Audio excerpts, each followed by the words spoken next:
Hello everybody and welcome back to my channel.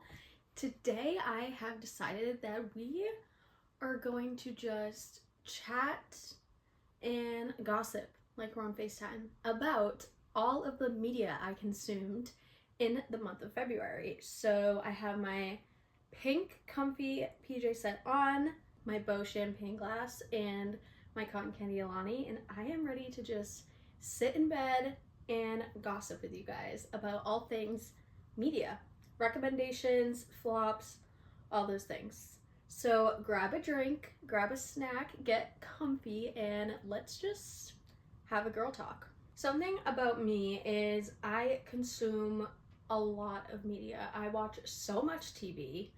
Obviously, I read so many books. YouTube, watching all the time. Music, I have been on and off with. We'll get into that. And then movies, I'm trying to get more into. But I love all things media. So every month, I wanted to do a little FaceTime-esque chit-chat wrap-up of all the media I consume in the last month. I have my bullet journal here where I track all of everything of my life, but I track all of the things that I'm watching, reading, consuming throughout the month, so I will be referring to that for some refreshers. Try to go non-spoiler for a lot of these things, but if I feel like getting chatty, since it's, FaceTime chat, I might go into little bits of spoilers, so that's my warning. I won't go into like full detail of some of the TV shows or whatever, but we'll be chatting about things. So there's my warning, don't get mad at me. First things first, we are going to chat the movies that I watched in February. I have been really trying to watch more movies. Something about me and my TikTok rotted brain is like I can't sit through movies. It is so hard for me to do that. So I've been trying to be intentional, watch more movies, which is like a funny goal to have, because it's like that's your goal, to watch more movies. Yes. Okay, yes, I want to be able to sit and watch a movie and not be scrolling on TikTok at the same time while also thinking about the next task I have to do and coloring at the same time. Like, I want to be able to just sit and watch a movie. So something that's helped me with that is my boyfriend lives in Texas right now. He is in military school, and that we've incorporated into the last month is watching a movie together every weekend over FaceTime. And because streaming services suck with like SharePlay and like sharing, I literally have to hold my phone up to my computer so that like we can watch it together. So that honestly has really helped me just focus on the movie because I can't scroll on my phone because that's what he's watching it on. Watched quite a few movies this month and I can't wait to talk about them. The first movie that I watched this month was a comedy movie, and it is called Mike and Dave Need Wedding Dates, and it stars Zac Efron and Adam Devine. I don't know how to pronounce his last name. All I know is I love him. Picture Perfect girls. Anyways, this movie follows these two boys. I honestly forget. Oh. I was about to say, I forget their names. It's Mike and Dave, since the movie is called Mike and Dave Need Wedding Dates. Mike and Dave, they're brothers. They have always been known to cause complete chaos and like ruin every family event ever. And their sister is getting married, and they kind of want to prove that they can like be put together. So they put out a Craigslist ad, and it's an ad about how they need dates to this wedding in Hawaii, I think it is. And their goal with getting these dates was to get like respectable, sophisticated women and kind of prove that they've like grown up and they can be mature and like attend a wedding and not wreck the whole thing. Two women come across this Craigslist ad, and they aren't necessarily the sophisticated, put together women. They're more so kind of like Mike and Dave, and they put on this front that they are because they want that free trip to Hawaii. So then it follows, they all go to Hawaii for this wedding, and it kind of just follows that. It's a really funny movie. I thought it was good. I love Zac Efron. I love Adam Devine, so that's a plus. I love like when actors and actresses that I enjoy watching are in the movies, and since I know so few of them, when I recognize someone, I'm like, yes. It was just like your average comedy movie. It made me laugh out loud, which was great, and that's really all I have to say on that. The next movie I watched is, of course, Valentine's Day. I watch this every Valentine's Day. And if you haven't heard this movie, Queen Taylor Swift is in it. Young baby Taylor Swift and Taylor Lautner are in it when they were dating. It has like a star-studded cast. Like, you will know like everyone in this movie. McDreamy and McSteamy are in it. Rest in peace, Eric Dane. Don't even get me started. This movie follows a bunch of different storylines, all taking place on Valentine's Day, all couples, and you're kind of just following each story, relationships, and how they're spending their Valentine's Day. That's kind of really all I can say to describe it. If you're someone who really struggles to pay attention, I feel like this is such a good movie to watch because it switches the point of view so often. Like, you're following like between 4 and 6 couples. I don't really remember. So you're following so many different storylines, and it's funny, it's cute. I hadn't watched it in like, I know I just said that I watch it every Valentine's Day. I hadn't watched it in like a while, and I was watching, I was like, there's a lot of infidelity in this movie. And I was like, what the hell? That's besides the point. It's a cute movie, a classic Valentine's Day, cute, fun rom-com that I will always rewatch. It's like a comfort movie. Movie that I watched, and I'm so happy I finally got around to this because obviously it's a classic and everyone's seen this movie, and I had just never seen it. But I finally watched it, and that's When Harry Met Sally. And if you don't know what this movie's about, we have Harry and Sally. And I think that they get like paired up to like drive together home or something from like college, something along those lines. I don't know the details. I have an awful memory. And it kind of spans over years where like they keep like coming back to each other, and they're like low-key like in love with each other, but they're never gonna admit it. They're never gonna like actually take that step. So they just kind of watch each other fall in love with other people, and they have those secret like jealousies and stuff. And it was a really cute movie. I love an older movie.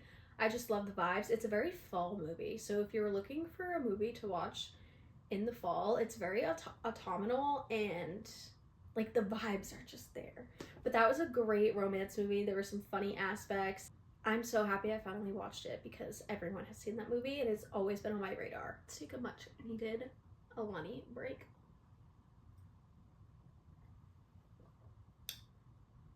I just worked out, showered, all that shit. I just watched the Love is Blind finale, which will be talked about next month since it's March. So you're gonna have to wait on my thoughts on that. And I will talk about Love is Blind in this. I want to get into it so bad right now, but we will wait. We will wait. Okay, the next movie I watched.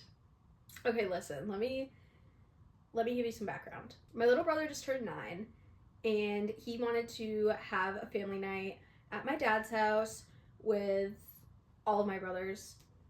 And so we all went there, and his favorite like movie game thing ever in this world is Five Nights at Freddy's. Like, he loves Five Nights at Freddy's, and he has seen that movie 3,000 times. He was quoting everything. He was spoiling it throughout. No shame.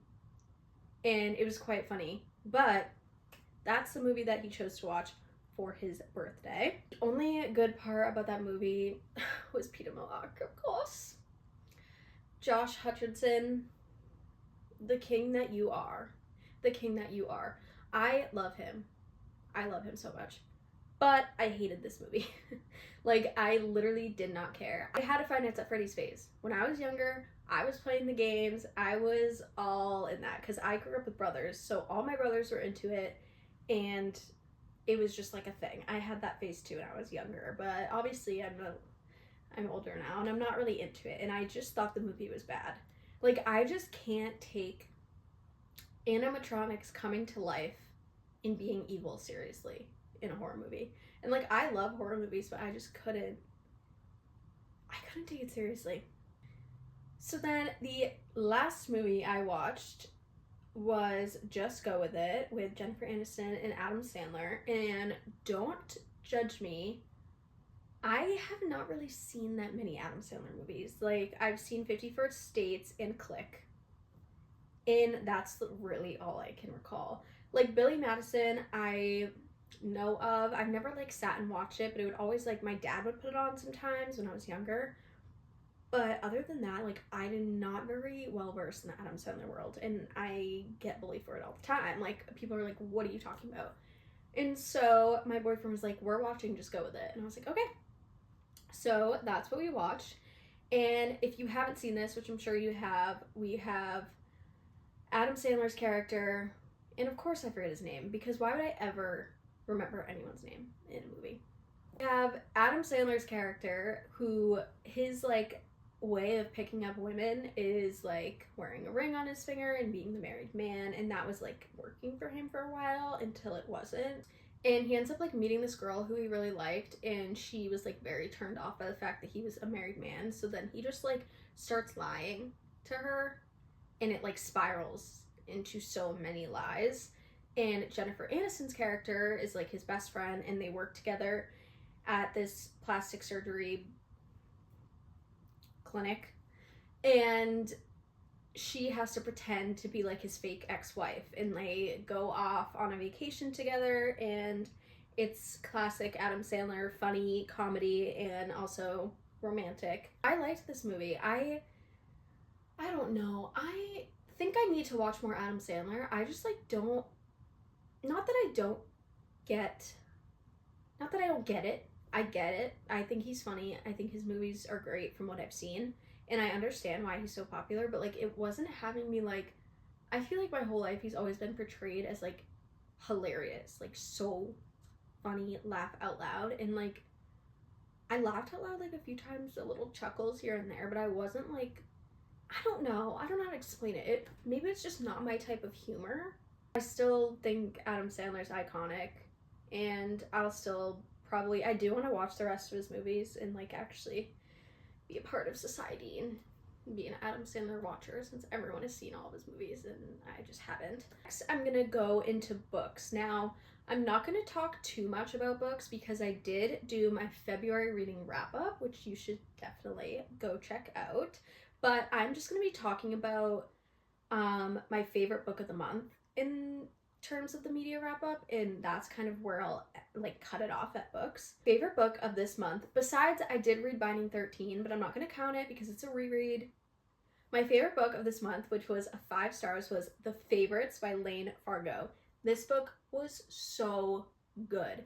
It is so scandalous, drama, so much fun. So many moments in that book where my jaw, like, dropped. I was like, that's insane that this person just did that diabolical thing to this other person.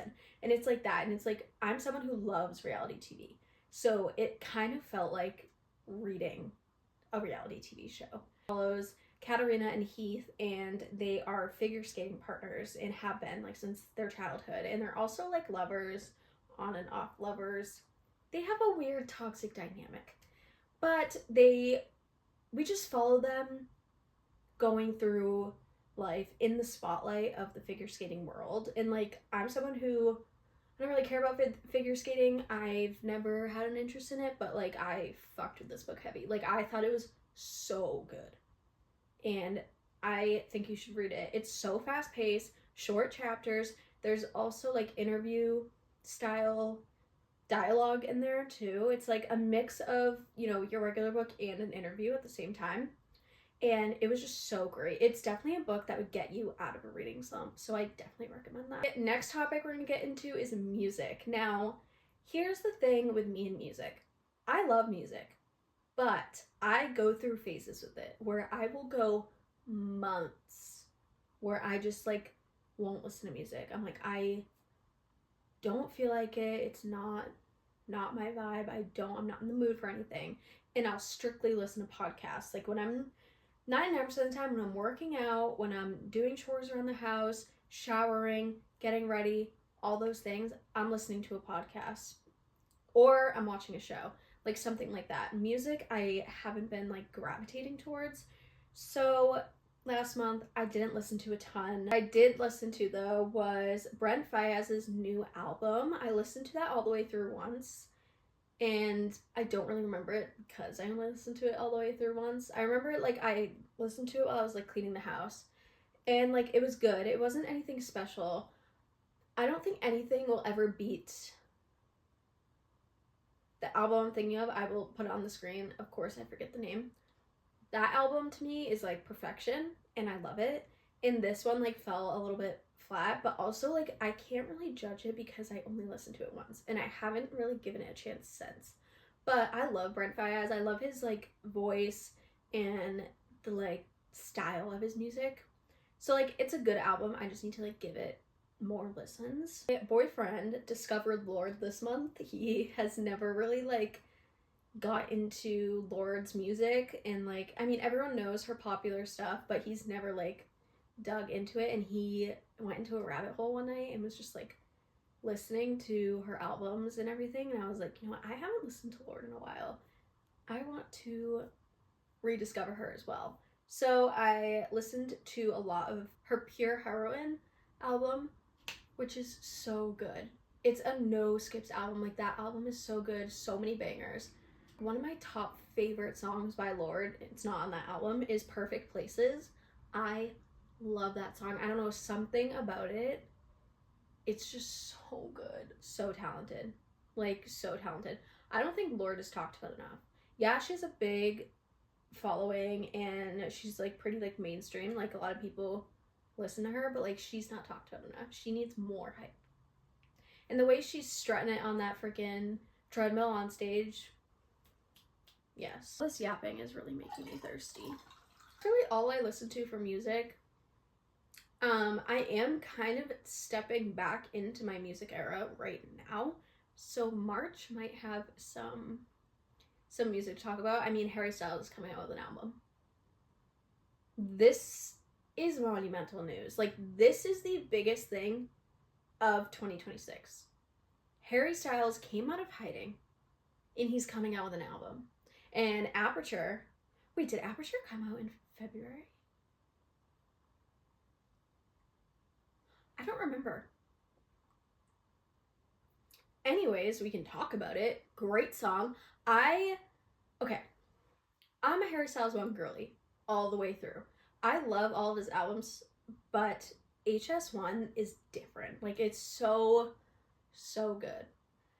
But I am liking this new like vibe he's taking on, this like dance like fun vibe, and I think like I don't know, I think it really suits him. It's so different from anything he's put out. Like Aperture was not what I was expecting from him at all. And like his Brits performance, like he's like dancing, and like the outfits he's wearing are mellowed out now, and they're like, I'm gonna miss the Love on Tour era, like those outfits. I will forever mourn the fact that I didn't get to see that live. Like, I will forever be so upset that I didn't get to experience Love on Tour live. Like, Harry Styles is coming out now, and it's literally coming out. Today is Wednesday. It is coming out Friday. I'm just so excited to like see this new era that he's in.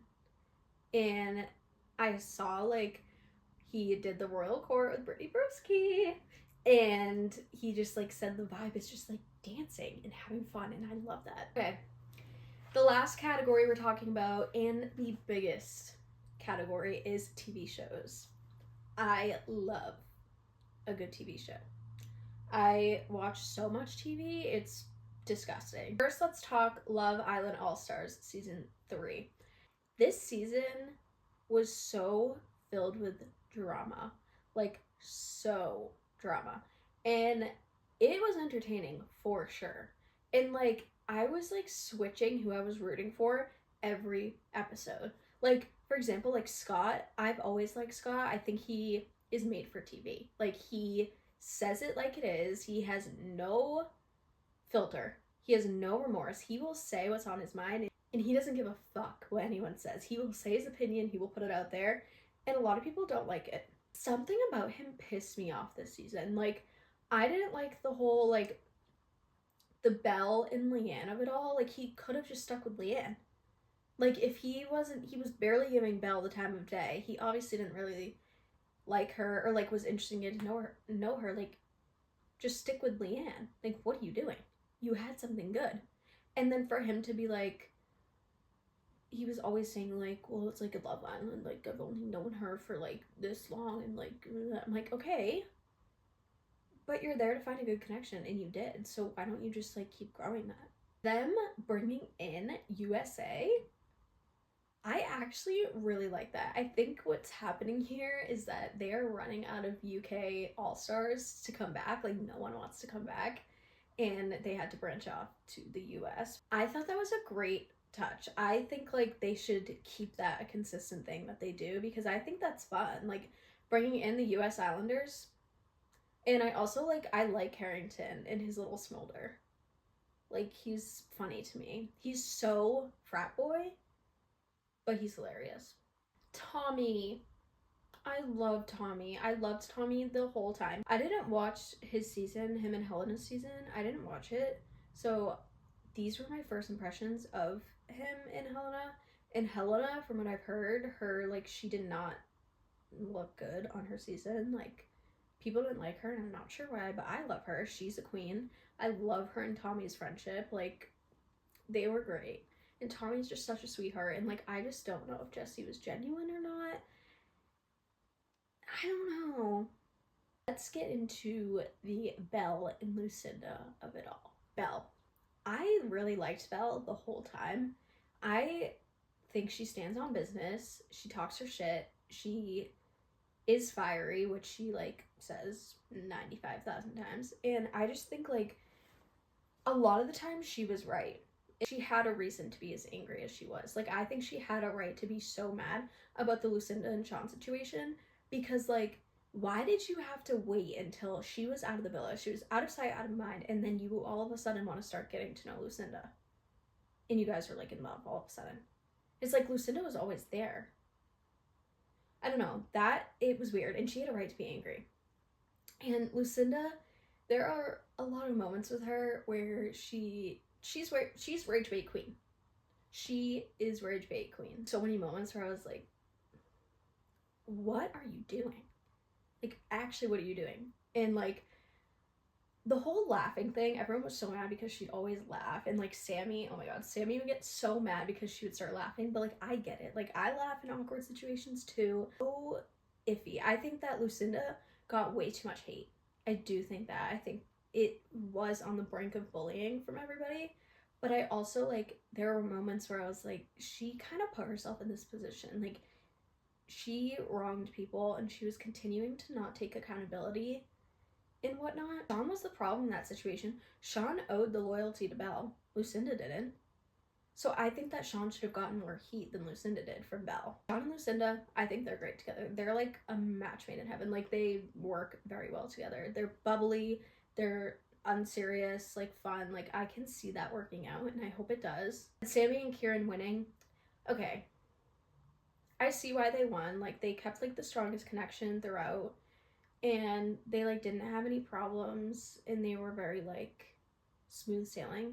But also, like, the point of Love Island is like, you also, besides having that connection, you have to have like a presence on TV, you know? And like, they didn't bring much to the villa. But I feel like this could be like a new turning point where like people are winning for like the connection and finding love, like the real reason you go on Love Island instead of the drama. So I don't know. Let's talk Love is Blind. Love is Blind is one of those shows where I'm like, why do I keep watching it? Why do I keep watching it? We're 10 seasons in, and it just like gets worse, and I don't know why I keep watching it, because the only episodes I really like are when they go on vacation, when they're living together, and then the reunion.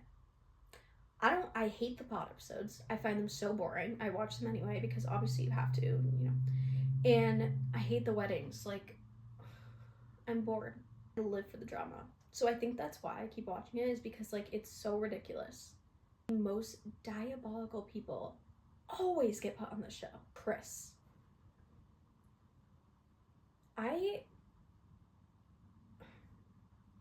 Chris had this baddie woman in front of him and said he can't be with her because she doesn't work out and do Pilates. What? And then the way he acted at that party with Brie and like literally was just, oh, his ego is so high and he's such a little man. He's so little and small dick energy and his ego's up to here. It's up to here. Audacity to be such an asshole. And like he's so cocky and thinks he's like God when he's literally the smallest man who ever lived. Devontae. Another man who's not appreciating the woman in front of him. Like, why is he even on the show? I can tell he doesn't want to get married. I can tell he doesn't like her. And it's sad because she's great. And she is so loving and she like is so down bad for that man. And he doesn't deserve her. Not my time. Shut up. I hope that they don't get married. Alex. Soccer player Alex. Okay, first of all, Alex and Ashley, they're Trumpies. I don't fuck with Trumpies. Put that aside for now. Ashley is a baddie. She's a baddie, and Alex is like, you're not my physical type, and my whole life was ruined because I got injured because I was supposed to be a professional soccer player. Shut up. Just shut up. On a positive note with Love is Blind, Amber and Jordan, they're so cute. Jordan is such a good man. He's so golden retriever, and he loves that woman. And Amber is a baddie. She's a badass woman, and I love her, and I love them together. And then Christine and Vic, same situation. Such kind-hearted souls who just work so well together. And I think it's bullshit that they didn't get to go on the same vacation as everyone else.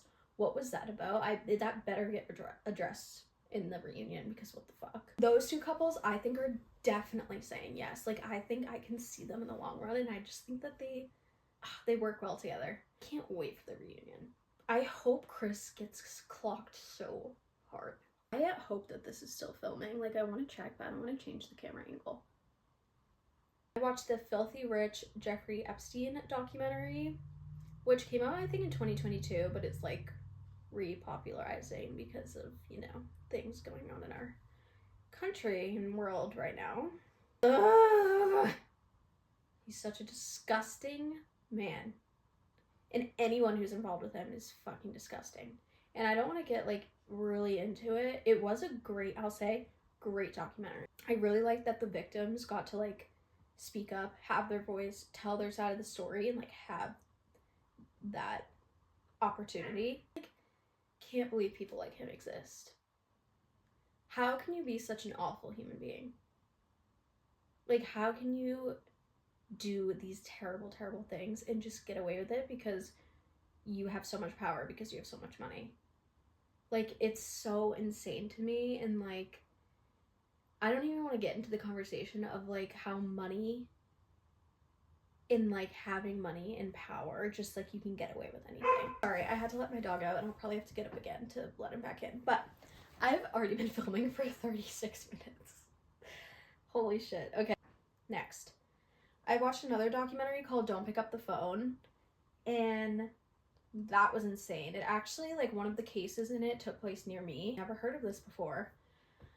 Basically, it's this guy was calling different fast food chains, was accusing this girl who looks like this, described very general appearances, stole this from a customer, for example, and then he would literally somehow convince these managers over the phone to do strip searches on these women.